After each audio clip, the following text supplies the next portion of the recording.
નમસ્તે વિદ્યાર્થી મિત્રો અને વાલી મિત્રો.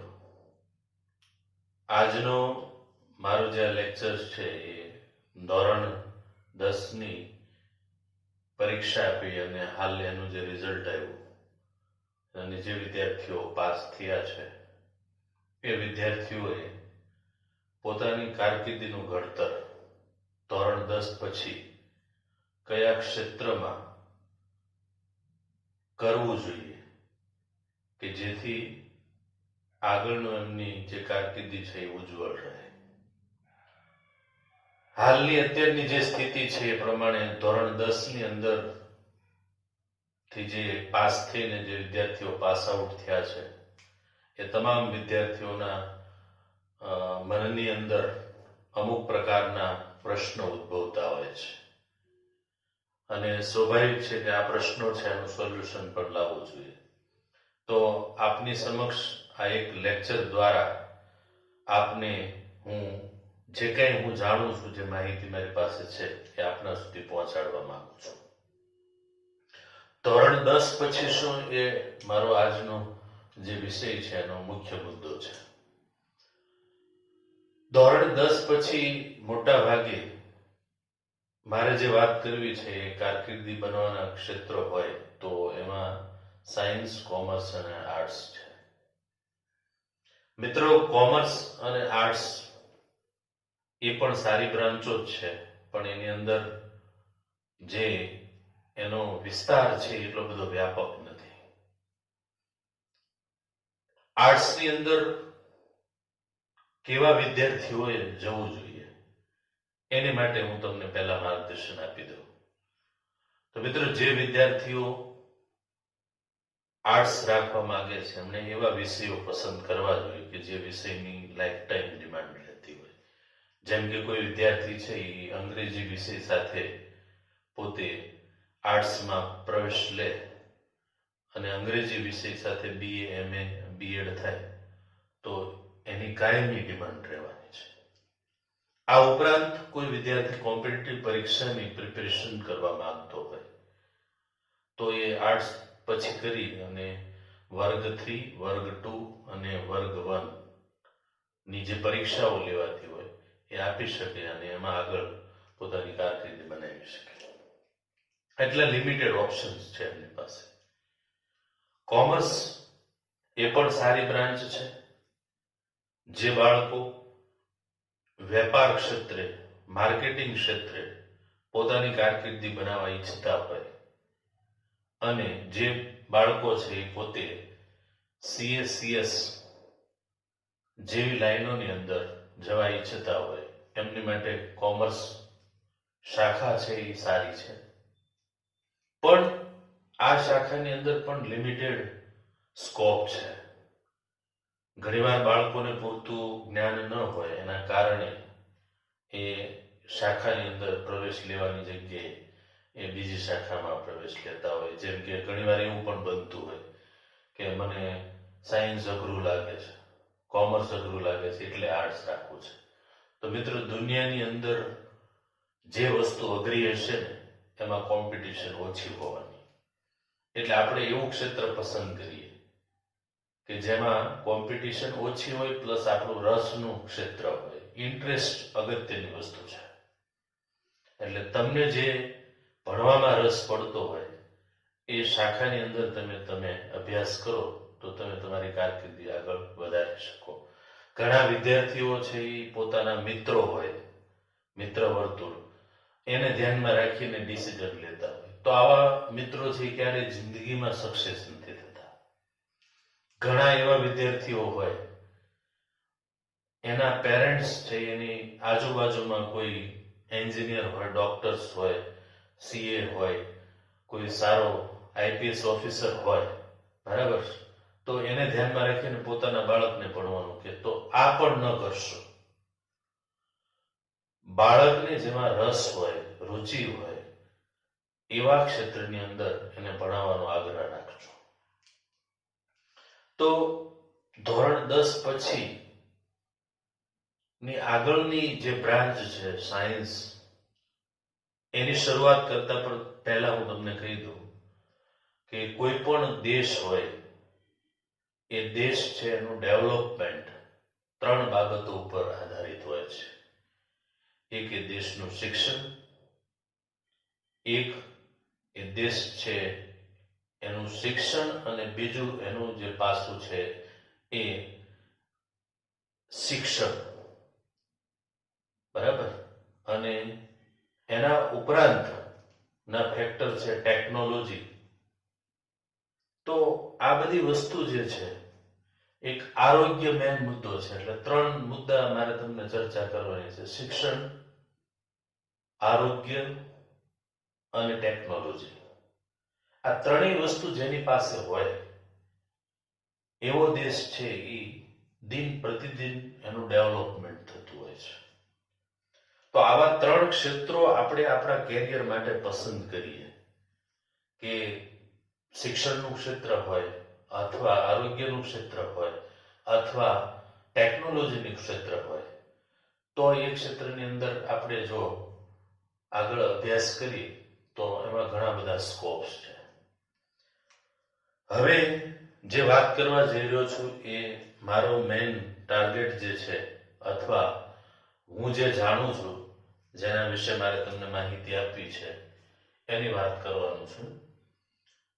ધોરણ 10 પછી ઘણા વિદ્યાર્થીઓ એવા હોય છે જે સાયન્સ ક્ષેત્રે પોતાની કારકિર્દી બનાવવા માંગતા હોય છે.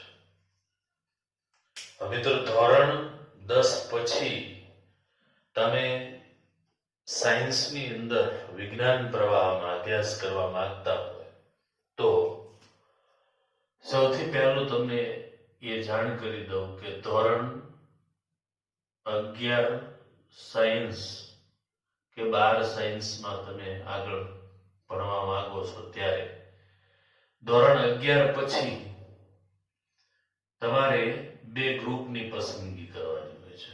એટલે કે 11મા ધોરણમાં તમે પ્રવેશ લ્યો એટલે 2 ગ્રુપ આવતા હોય છે, ગ્રુપ એ અને ગ્રુપ બી. એક ત્રીજું ગ્રુપ પણ છે, એબી. એવું થાય મિત્રો કે ભાઈ આ ગ્રુપ શું છે, શા માટે આનું ડિવિઝન છે? તો મિત્રો, જે વિદ્યાર્થીઓ પોતાની કારકિર્દી ઇજનેરી ક્ષેત્રમાં એન્જિનિયર બનવા માંગે છે એમને પહેલેથી જ ટાર્ગેટ હોવો જોઈએ કે મારે સાયન્સની અંદર ગ્રુપ એ પસંદ કરવાનું છે. હવે એ ગ્રુપ પસંદ કરે તો એને PCM વિષય ભણવાના આવે, ફિઝિક્સ, કેમિસ્ટ્રી અને મેથેમેટિક્સ. હવે જે વિદ્યાર્થીઓ છે, આ મેં જે વાત કરી છે ઇજનેરી ક્ષેત્રની વાત કરી છે.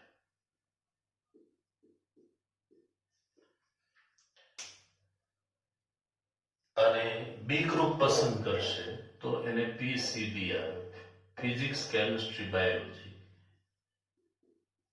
મેડિકલ ક્ષેત્ર.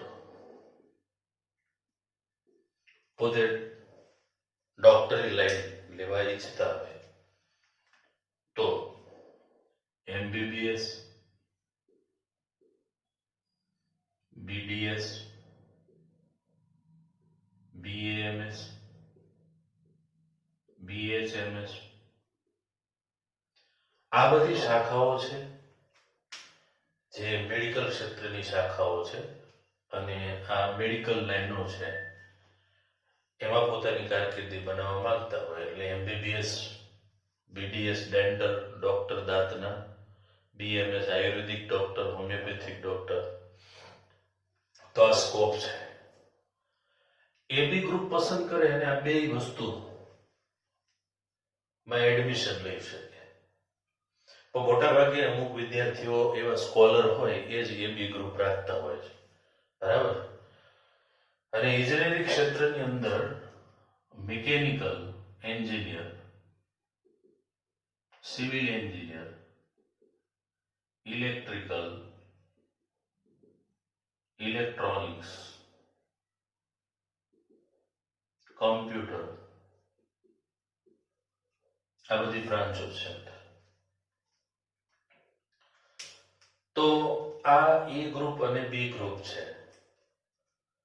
જનરલી અમુક વિદ્યાર્થીઓ ધોરણ 10 પછી એવું ડિસિઝન લેતા હોય કે ભાઈ મને મેથ્સ છે એ બહુ ઓછું ફાવે છે અથવા મેથ્સ વિશે અઘરો લાગે છે એટલે હું બી ગ્રુપ રાખું, તો એ ખોટી વસ્તુ છે. મિત્રો, બી ગ્રુપ ભણશો અને એમાં ફિઝિક્સ, કેમિસ્ટ્રી, બાયોલોજી છે, તો ફિઝિક્સ વિષય એવો વિષય છે જેમાં મેથ્સ આવવાનું જ છે. એટલે આવી મેન્ટાલિટી સાથે તમે ગ્રુપ પસંદ કરો તો આગળ જતા તમને એ ગ્રુપની અંદર આગળ ભણવાની મજા આવશે જ નહીં. ગ્રુપ હંમેશા એવી રીતે પસંદ કરો, તમે શું બનવા માંગો છો, બરાબર? તમારી મનની ઈચ્છા શું બનવાની છે એના આધારે ડિસાઈડ કરો, બરાબર? જેથી કરીને આગળ જતા તમને એ ક્ષેત્રની અંદર કોઈ પણ જગ્યાએ તકલીફ પડે નહીં. ઘણા એવા વિદ્યાર્થીઓ પણ હોય કે 11 સાયન્સમાં એ ગ્રુપ રાખીને 11-12 પૂરું કરીને પાછા 11-12 પૂરું થાય પછી એવું ડિસિઝન લે કે હવે મને એ ગ્રુપ નથી ગમતું એટલે ફરીથી મારે બી ગ્રુપ સાથે 11-12 સાયન્સ કરવું છે. તો મિત્રો, થઈ શકે પણ તમે જે 2 વર્ષ ગુમાવ્યા એ કેરિયરના અગત્યના વર્ષ છે જે તમે અહીંયા બગાડ્યા છે. તો આવું ડિસિઝન લઈએ એની કરતાં બેટર છે કે 10મા ધોરણનું રિઝલ્ટ આવ્યા પછી એડમિશન લેવા માટેની કોઈ પણ ઉતાવળ કરવાની જરૂર નથી. પહેલા તો તમને જે ક્ષેત્ર છે, ક્યાં ક્યાં તમને સ્કોપ છે, કયા ગ્રુપથી આપણને ફાયદો થાય એવું છે, આ બધું વિચારી સમજી શિક્ષિત લોકો જે હોય એમની સલાહ લે અને પછી તમારે આગળ પોતાની એડમિશન પ્રોસિજર કરવી જોઈએ, બરાબર? એટલે આ ખાસ યાદ રાખજો, માર્ગદર્શન એ ખૂબ જ અગત્યની વસ્તુ છે. આજે તમે કોઈ પણ પ્રકારના માર્ગદર્શન વગર કોઈ પણ જગ્યાએ એડમિશન લઈને ભણવાનું શરૂ કરશો તો પાછળથી તમને પસ્તાવાનો વારો આવશે. આ જરૂર કરશો. આ 16 વર્ષના મારા કેરિયરની અંદર ઘણા એવા વિદ્યાર્થીઓને મેં જોયા છે કે એ લોકો આ પ્રમાણેના ડિસિઝન લઈને પાછળથી એમને પસ્તાવો પડ્યો, બરાબર? તો આ સાયન્સ ક્ષેત્રે સારામાં સારી કારકિર્દી બનાવવા માટેની મેં માહિતી આપી છે. હવે થોડું આમાં વિશેષ આપણે એ જોવાનું છે કે વિદ્યાર્થી મિત્રો, આપણે વાત કરી રહ્યા હતા ગ્રુપ વિશેની. હવે એ ગ્રુપ પસંદ કર્યું છે mechanical, civil, electrical, electronics, computer એન્જિનિયરિંગમાં તમારે જવું છે. તો આજે એ ગ્રુપ વાળા વિદ્યાર્થીઓ હોય એમને એક અલગ ટેસ્ટ લેવાતી હોય છે. જે પરીક્ષા હોય છે JEE, 12મું ધોરણ પૂરું કરે એટલે 12મા ધોરણની બોર્ડની એક્ઝામ પત્યા પછી JEE ની એક્ઝામ હોય છે. એક એક્ઝામ છે એ પહેલા લેવાય છે એટલે આમાં 2 પરીક્ષા હોય, ફેઝ 1, ફેઝ 2, જે ટોટલ 300 માર્ક્સની લેવાય છે.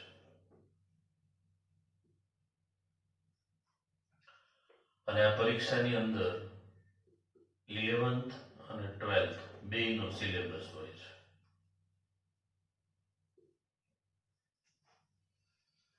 આ પરીક્ષાને આધારે તમને DAIICT, PDPU, Nirma, SVNIT, IIT Ram જેવી વેલ નોન એન્જિનિયરિંગ કોલેજ છે કે જેની અંદર તમે એન્જિનિયરિંગ પૂરું કરો અને છેલ્લા સેમેસ્ટરની અંદર હો ત્યાં તમારું પ્લેસમેન્ટ થઈ જાય. આવી બધી કોલેજો છે. એ કોલેજોમાં એડમિશન માટે JEE ની એક્ઝામ્સ છે એ આપો અને એનું જે કટ ઓફ હોય એના આધારે નક્કી થતું હોય છે. પણ તમે ગુજરાતની અંદર કોઈ પણ સરકારી અથવા પ્રાઇવેટ એન્જિનિયરિંગ કોલેજમાં એડમિશન લેવા ઈચ્છો છો તો એની માટે JEE જરૂરી નથી. ગુજરાતની ગવર્મેન્ટ એન્જિનિયરિંગ કોલેજ હોય એમાં એડમિશન લેવા માટે એક અલગ પરીક્ષા ગુજકેટ લેવાય છે. આ ગુજકેટ છે એ 120 માર્ક્સની પરીક્ષા હોય છે, જેમાં માત્ર 12મા ધોરણનો સિલેબસ હોય છે અને બહુ સહેલી પરીક્ષા છે. જી મેઇન છે એની સાપેક્ષે તમે જોવા જાઓ તો એટલું બધું હાર્ડ પેપર આના હોતા નથી. એટલે જે વિદ્યાર્થીઓ ગુજરાતની અંદર સરકારી કોલેજ અથવા તો પ્રાઇવેટ કોલેજમાં એડમિશન લેવા માંગે છે એન્જિનિયરિંગમાં, તો એમણે આનો પ્રયત્ન કરવો જોઈએ. આ પરીક્ષામાં બોર્ડ પ્લસ ગુજકેટ નો જે સ્કોર થાય એના આધારે એડમિશન એસીપીસી થ્રુ મળતું હોય. આ એક કમિટી છે જે એન્જિનિયરિંગ કોલેજની અંદર એડમિશનની પ્રોસિજર બધી કરે છે. એમાં બોર્ડના 60% ગણાતા હોય અને ગુજકેટના 40% એ પ્રમાણે મેરિટ બનતું હોય. તો મિત્રો, તમારે આ કોલેજની અંદર એડમિશન લેવું જ નથી તો જી મેઇનની પ્રિપરેશન કરવાની જરૂર નથી. ગુજકેટ ઉપર ફોકસ કરો. ફાયદો તમને એ થશે કે ઘણી એવી એન્જિનિયરિંગ કોલેજો ગુજરાતની અંદર છે. એલડી એન્જિનિયરિંગ છે, ડીડીઆઈટી નડિયાદ છે. આ બધી જ એન્જિનિયરિંગ કોલેજો છે એ સારી છે. ફાયદો તમને એ થશે કે જ્યાં તમારો ગુજકેટ છે એનો સ્કોર સારો હશે અને બોર્ડનું મેરિટ સારું હશે તો તમને ગવર્મેન્ટ સીટમાં એડમિશન મળશે. પ્લસ ગવર્મેન્ટની જે હોસ્ટેલો છે, સમરસ હોસ્ટેલ કહેવાય, એમાં પણ તમને એડમિશન મળશે. એટલે રહેવા જમવાનું જેમાં ફ્રી હોય છે. ફાયદો તમને બે થશે. સારું મેરિટ છે, ગુજકેટનો સ્કોર સારો છે, એટલે તમને એક તો TFWS કહેવાય, ટ્યુશન ફી વેવિંગ સ્કીમ અંતર્ગત તમને એડમિશન મળે એટલે તમારી ટ્યુશન ફી માફ થઈ જાય. તો ગુજરાતની એન્જિનિયરિંગ કોલેજમાં એડમિશન માટે આમાં મતો. તો કોઈનો ટાર્ગેટ એવો છે, કોઈ વિદ્યાર્થી એવું ઈચ્છે છે કે મારે તો ધીરુભાઈ અંબાણી ફાઉન્ડેશનની જે આખી કોલેજ ચાલે છે DAIICT, બરાબર, કોમ્પ્યુટર ટેકનોલોજી, તો એમાં એડમિશન મેળવવું છે. PDPU Pandit Deendayal petrochemical university છે, નિરમા છે, SVNIT Sardar Vallabhbhai Patel national institute of technology, IIT Ram, આમાં એડમિશન મેળવવું તો તમારે મિત્રો જીમેન ઉપર ફોકસ કરવું પડે. હવે એમાં તમારે બોર્ડ છે એ બોર્ડની અંદર તમારે સ્કોર કરવાની જરૂર નથી, પણ તમે જે એડવાન્સ આપવા માંગતા હોય તો બોર્ડમાં તમારે 75% હોવા જરૂરી છે. એટલે આના પછીનું નેક્સ્ટ સ્ટેપ જે આવે છે એ આવે છે JEE એડવાન્સ.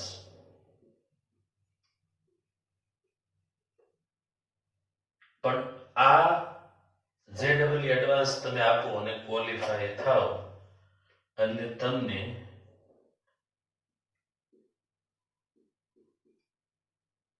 દરેક રાજ્યમાં એક IIT હોય. આપણે અહીંયા SVNIT છે, તો IITians જેને કહીએ છીએ ને એ કોલેજની અંદર આપણને મેરિટ પ્રમાણે એડમિશન મળે. પણ આ ખૂબ અઘરું છે. આમાં મહેનત પુષ્કળ માગી લેવા. કદાચ એક વર્ષ ડ્રોપ લઈને જે એડવાન્સની પ્રિપરેશન કરો તો બની શકે કે એમાં આપણે ક્વોલિફાઈડ થઈ જઈએ. બરાબર. તો આ છે એન્જિનિયરિંગ માટેની બધી ઇન્ફોર્મેશન. હવે આનાથી આગળ માની લો કે આપણે એ ગ્રુપ જે છે એ પસંદ કરી અને આપણે એન્જિનિયરિંગ લાઈનમાં નથી જવું, તો ઓપ્શન કયા છે? તો મિત્રો, એ ગ્રુપ પસંદ કર્યું છે અને એન્જિનિયરિંગમાં નથી જવું તો PCM એટલે ફિઝિક્સ, કેમિસ્ટ્રી, મેથેમેટિક્સ છે, એમાં સાથે BSc થઈ શકો, MSc કરી શકો, BEd કરો, એટલે તમે એઝ એ ટીચર તરીકે સેકન્ડરી, હાયર સેકન્ડરી સ્કૂલમાં કોઈ પર્ટિક્યુલર સબ્જેક્ટમાં માસ્ટર થઈ અને ભણાવી શકો. આ ઉપરાંત તમે એગ્રીકલ્ચરમાં પણ એડમિશન મેળવી શકો. BSc એગ્રીટેક, તો તમને એમાં પણ એડમિશન, એમાં પણ સારા સ્કોપ છે એગ્રીકલ્ચરની અંદર. તો એ ક્ષેત્ર પણ સારું પડે. ઘણા લોકો છે એ બીએસસી કેમિસ્ટ્રી થઈ અને કેમિકલ ઇન્ડસ્ટ્રીઝની અંદર પણ કામ કરતા હોય છે. બીજું એ ગ્રુપ તમારે છે એટલે એક ઓપ્શન તમને ફાર્મસીમાં પણ ચાન્સ મળે છે. બરાબર. તો આ બધા સ્કોપ્સ છે એ ગ્રુપના. આમાંથી કોઈ પણ ફિલ્ડ તમને પસંદ આવતું હોય, તમને રસ પડતો હોય, તો તમારે એ ગ્રુપ પસંદ કરીને એમાં આગળ વધવું જોઈએ. બરાબર. હવે આના પછી ડિટેલમાં આપણે ભણીએ છીએ ગ્રુપ બી નો અભ્યાસ.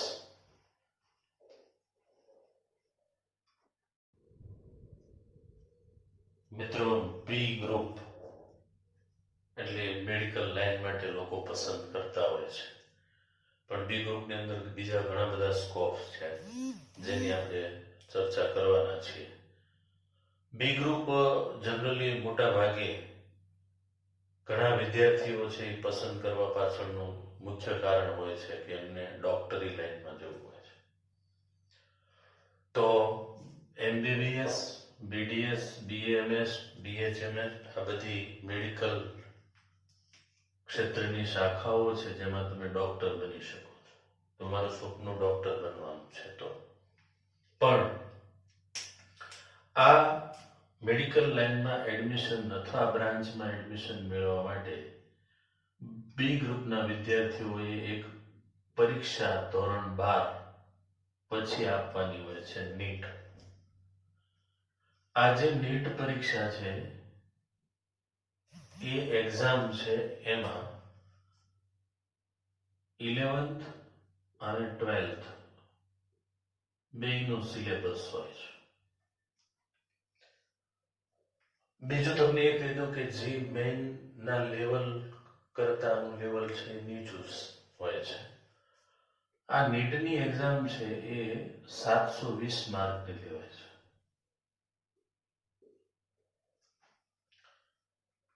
હવે એમાં જે લોકો બી ગ્રુપ સાથે મેડિકલ ક્ષેત્રમાં પોતાની કારકિર્દી બનાવવા માંગતા હોય એને 3 વિષય ભણવાના આવે: ફિઝિક્સ, કેમિસ્ટ્રી અને બાયોલોજી.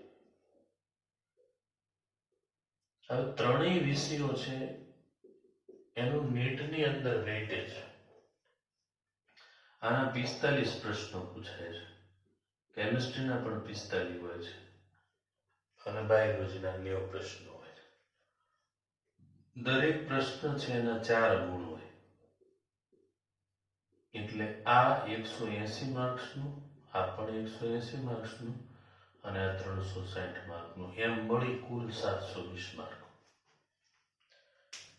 તો અહીંયા તમને એ પણ સલાહ આપી દો વિદ્યાર્થી મિત્રો કે તમે બી ગ્રુપ સાથે મેડિકલ ક્ષેત્રમાં પોતાની કારકિર્દી બનાવવા ઈચ્છતા હોય તો હાલની જે પરિસ્થિતિ છે એ પ્રમાણે ફિઝિક્સ, કેમિસ્ટ્રી, બાયોલોજી છે એ 360 માર્કનું, એટલે તમારે એની ઉપર વધારે ફોકસ આપવું પડે.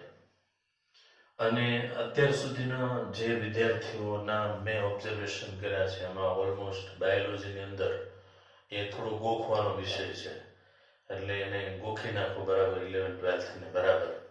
તો બાયોલોજી એકની જ વાત કરું છું માત્ર, એટલે 360 માર્કમાંથી આરામથી 320 સુધી લાવતા હોય છે. એટલે એક તો તમે 12મા ધોરણ દરમિયાન 11-12 ભણો છો ત્યારે બાયોલોજીનો તમે ટાર્ગેટ રાખો એ 320 પ્લસ નો રાખવાનો, 360 માંથી, અને આવી શકે છે. કેમિસ્ટ્રી છે એનાથી થોડો હાર્ડ વિષય છે.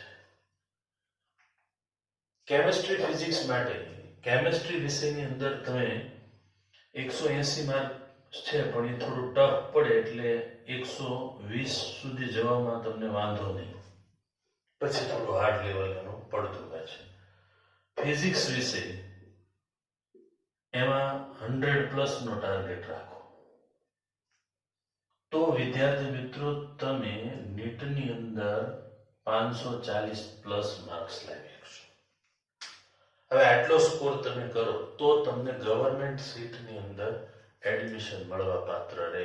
એમબીબીએસ ની અંદર 500 પ્લસ તો સ્કોર કરવો જ પડે તો ગવર્મેન્ટનો લાભ મળે.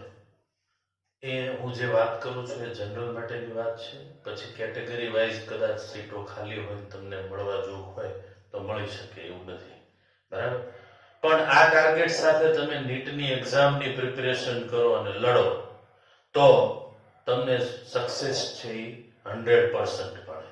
એટલે મેડિકલ લાઈનમાં એડમિશન માટે હવે MBBS માટે તમે 540 પ્લસનો ટાર્ગેટ રાખો. સૌથી પહેલી લાઈન MBBS છે એ ભરાતી હોય, એના પછી આયુર્વેદિક, પછી હોમિયોપેથિક અને પછી છેલ્લે BDS એટલે ડેન્ટલ હોય છે. તો 540 પ્લસ માર્ક્સ હશે તમારે અથવા 500 ની નજીકનો સ્કોર હશે તો આ ચારેય બ્રાન્ચો છે એમાં એડમિશન માટે તમને શક્યતા રહેતી હોય છે. પછી દર વર્ષે જે પ્રમાણેનું નીટનું પેપર નીકળતું હોય એ નીટના પેપરના બેઝ ઉપર નક્કી થતું હોય. હાર્ડ પેપર હોય તો સ્કોર નીચો દરેકને લાગુ પડતું એટલે નીચો સ્કોર હોય તો બની શકે કે ઓછા સ્કોરના કારણે પણ એડમિશન મળી શકે, બરાબર. એ જે તે સમયે જે સ્થિતિ હોય એ આધારિત આપણને એડમિશન મળવા પાત્ર હોય છે.